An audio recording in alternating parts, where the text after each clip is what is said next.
Hello, I'm Millard Fuller, founder of Habitat for Humanity and founder and president of the Fuller Center for Housing.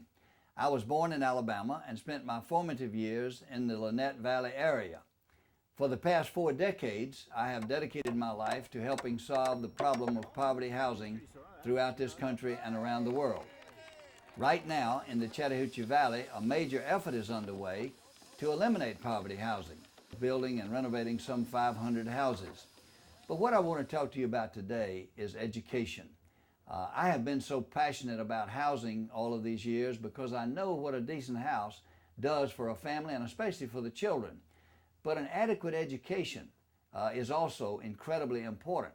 We have a huge crisis in this country in inadequate education. So many children are falling between the cracks. They end up going to prison, being on welfare, not living up to their potential, because they don't have an adequate education in their formative years. But the good news is that something is being done in the Chattahoochee Valley to solve this problem, but we need help.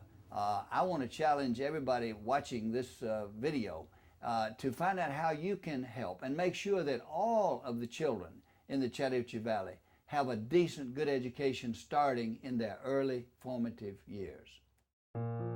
I need you guys to get your shoes and your coats. I'm Susan Barker. Living in Valley, Alabama right now. Susan Barker and her husband recently moved to Chambers County from Florida. They currently have custody of their 3 grandchildren. The youngest 2, Jake and Maya, had to be rescued overnight. My daughter is a drug addict. They literally had nothing. They came to my house and Jacob did not even have shoes. The darkness that they've seen in their life is pretty damaging. Susan says because of the trauma, the children need to be in a safe, structured, and nurturing environment. I have a 4-year-old who absolutely needs to be in school right now. Like many families, the Barkers' income does not qualify them for the federally funded Head Start program, yet they struggle to afford private care. Public school is their best option, but the 4-year-old pre-kindergarten classes are maxed out.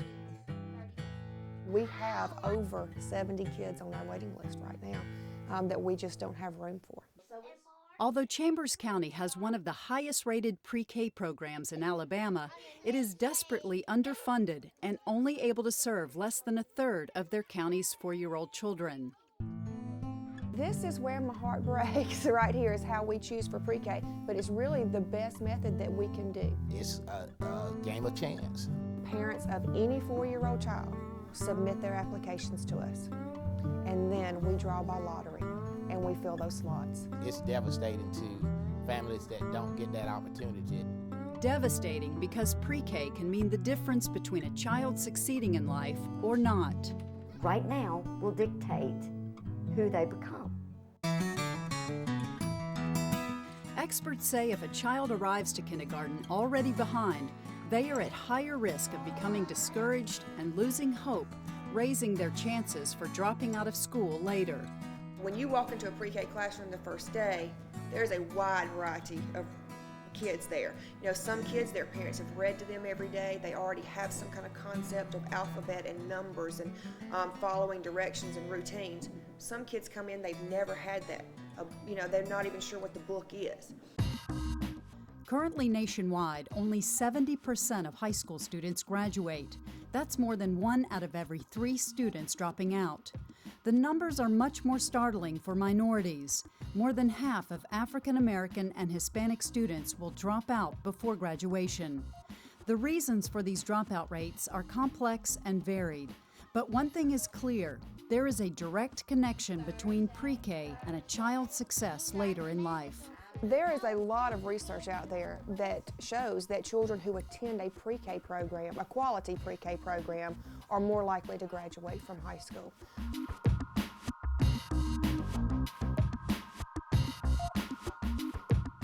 Research on the long-term benefits of pre-K have shown a trend of reduced crime, lower rates of teen pregnancy, increased employment, and more stable family life. I've been a businessman here in the West Point, Georgia, Lanett, Alabama, Valley, Alabama area for more than 35 years.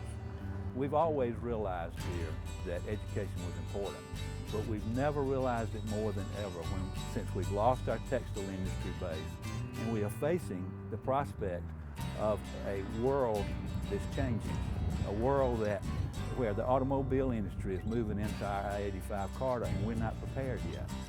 The good news is that in 2007, 2 states, Alabama and North Carolina, tied for highest ranking in the nation for overall pre-K quality. The bad news is that Alabama has not provided adequate funding to reach beyond 4%, or 2,400, of eligible 4-year-olds. One of the things that we're doing is trying to build the best pre-K system in the nation. Even with Governor Riley's commitment to expand the pre-K program to 21,000 4-year-olds by 2011, that's still only about 35% of all eligible children.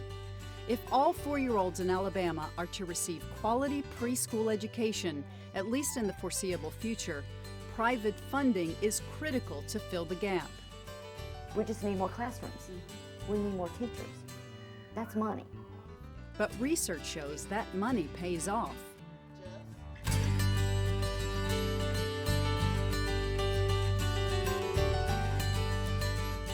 Our economy will grow faster. Our people will be more successful. They will have higher income levels. They will just be better citizens if we can get them started at a very early age. And education is a non-negotiable, something that is available to every child, not just those that, hit luck of the draw.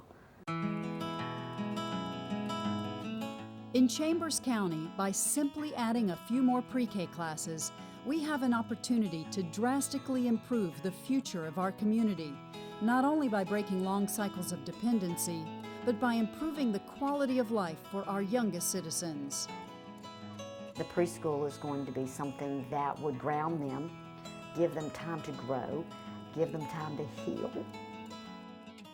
give them a break. At some point, it'll be their choice on what road they take, but right now, let it be ours. Thanks for watching this video and learning what you can do to help solve this very solvable problem.